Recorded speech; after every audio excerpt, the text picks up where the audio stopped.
Hello friends, நம்ம இன்றைக்கி இதை பற்றி பார்க்க போகிறோம்னா மல்லி வர போகிற எபிசோடில் என்ன இன்ட்ரெஸ்டிங்கான சுவாரஸ்யமான விஷயம் நடக்க போது நாங்கள் பார்க்க போகிறோம். வாங்க வீடியோக்குள்ளே போயிடலாம்.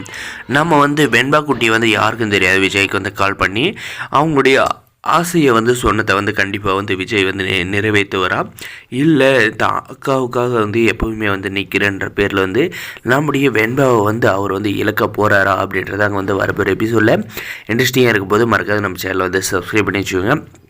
நம்ம வெண்பா குட்டி கோவமாக மொபைலை கட் பண்ணுறாங்க. இதுக்கு அப்புறம் பார்த்தீங்கன்னா தான் அக்கா முக்கியமாக இல்லை தான் பொண்ணு முக்கியமாக அப்படின்றப்ப யோசிக்கிறப்ப பார்த்தீங்கன்னா தான் அக்கா எப்படின்னாலும் சமாதானப்படுத்திக்கலாம். ஆனால் தான் பொண்ணு நம்மக்கிட்ட பேச இருந்தால் கண்டிப்பாக மனசு தாங்க மாட்டாருங்க நம்முடைய விஜய். அதனால் என்ன பண்ணுறாரு பார்த்தீங்கன்னா உடனே காரை எடுத்துக்கிட்டு நேராக வீட்டுக்கு வர போகிறாருங்க. நம்முடைய வெண்பாவும் பார்த்தீங்கன்னா ரொம்ப ஜாலியாக இருக்காங்க. இந்த ராஜேஸ்வரி இந்த ரஞ்சிதை பார்த்தீங்கன்னா கண்டிப்பாக விஜய் இந்த ஃபங்க்ஷனில் கண்டிப்பாக கலந்துக்க மாட்டான். அவன் ஆஃபீஸில் இருக்கான், அவங்ககிட்ட நான் சொல்லி தான் அனுப்பியிருக்கேன் அப்படின்ற மாதிரி ஒரு பக்கம் சொல்லிக்கிட்டு சந்தோஷப்பட்டு இருக்காங்க.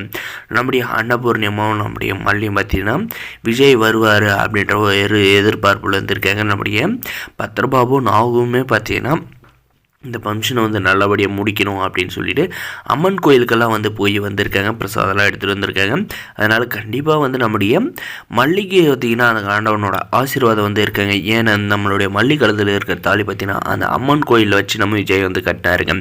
அதனால் பார்த்திங்கன்னா சாமி அருள் கண்டிப்பாக இருக்கிறதுனால விஜய் கண்டிப்பாக வர போகிறாங்க. நம்முடைய வெண்பா குட்டி பார்த்திங்கன்னா யார்கிட்டையும் சொல்லாத கடைசியில் நம்முடைய விஜய் வந்துட்ட அப்புறம் பார்த்திங்கன்னா இந்த ஃபங்க்ஷனெல்லாம் முடிஞ்சிட்ட அப்புறம் தான் நம்முடைய வெண்பா மல்லிகிட்ட இந்த உண்மையை சொல்ல போகிறாங்க. நம்முடைய விஜய் பார்த்திங்கன்னா அவசரமாக வந்தது பார்த்திங்கன்னா வெண்பா எங்கே இருக்குது அப்படின்னு சொல்லிட்டு தேடுறப்ப டாடா வந்துட்டிங்களா வா அப்படின்னு சொல்லிட்டு உடனே ரூம் கூப்பிட்டு போயிட்டு டாடா விஜய் ரெடி பண்ணி வாங்க அப்படின்ற மாதிரி கூப்பிட்டு அந்த ஐயர் முன்னாடி சாமி முன்னாடி அமர வச்சு பூஜையெல்லாம் நம்முடைய மல்லியும் நம்முடைய விஜய் ரெண்டு பேர் சேர்ந்து அந்த பூஜையை ரொம்ப நல்லா சிறப்பிக்கிறாங்க. நம்ம அன்னபூர்ணியம்மா ஆண்டவா எங்களுக்கு எந்த ஒரு சோதனையும் கொடுக்காத, எங்களுக்கு நீ எல்லாம் நல்லதே நடத்தியிருக்க அப்படின்ற மாதிரி அவங்க ஒரு பக்கம் ரொம்ப சந்தோஷமாக இருக்கேன். இன்னொரு பக்கம் பார்த்திங்கன்னா இந்த ராஜேஸ்வரஞ்சி தான் பார்த்திங்கன்னா என்னைக்கு விஜய் தனியாக கூட்டு போய் என்ன கேட்குறேன்னா, என்ன விஜய் உனக்கு கொஞ்சம் கூட அறிவு இல்லையா, எதுக்காக நீ ஆஃபீஸ்லேருந்து இங்கே ஆஃபீஸில் எவ்வளோ வேலை இருக்குது அப்படின்ற மாதிரி பார்த்திங்கன்னா நம்முடைய விஜய் கிட்ட இந்த ராஜேஸ்வரி ரஞ்சிதா கேட்குறாங்க. அதுக்கு நான் வந்ததே என் பொண்ணுக்காக தான், என் பொண்ணு தவிர்த்து வேறு யாரும் எனக்கு முக்கியம் இல்லை அப்படின்ற மாதிரி சொல்கிறாங்க.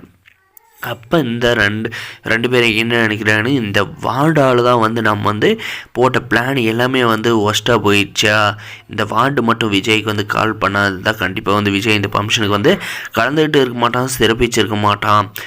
எல்லாத்துக்கும் காரணமே இந்த வெண்பா தான். முதல்ல இந்த வெண்பா மல்லிக்கிட்ட பிரிச்சு ஆகணும் அப்படின்ற மாதிரி அவங்க ஒரு கணக்கு போடுறாங்க. ஆனால் அவங்க போடுற கணக்கெல்லாம் தப்பு கணக்காக தான் முடியணுங்க. நம்முடைய வெண்பாவுக்கு எவ்வளோ சீக்கிரம் முடியுமோ அவ்வளோ சீக்கிரம் இவங்க பிரிக்கணும் அப்படின்ற பிளான் பண்ணலையுமே அந்த ஆண்டவனோட அருளால் மல்லியும் நம்முடைய வெண்பாவும் விஜய் 3 பேர் பிரிக்கணும்னு நினைக்கிறது சாத்தியமற்ற ஒரு விஷயம். அவங்க கைவிட்டுட்டு ஒருத்தர் கனடாவுக்கும் ஒருத்தர் அப்பா அம்மா வீட்டுக்கு ஓடி போயிட்டு நல்லா இருக்குன்னு நினைக்கிறேன். இந்த வீடியோக்கு லைக் பண்ணி மறக்காது, நம்ம சேனல் சப்ஸ்கிரைப் பண்ணாத மறக்காது சப்ஸ்கிரைப் பண்ணி. தேங்க்ஸ் ஃபார் வாட்சிங்.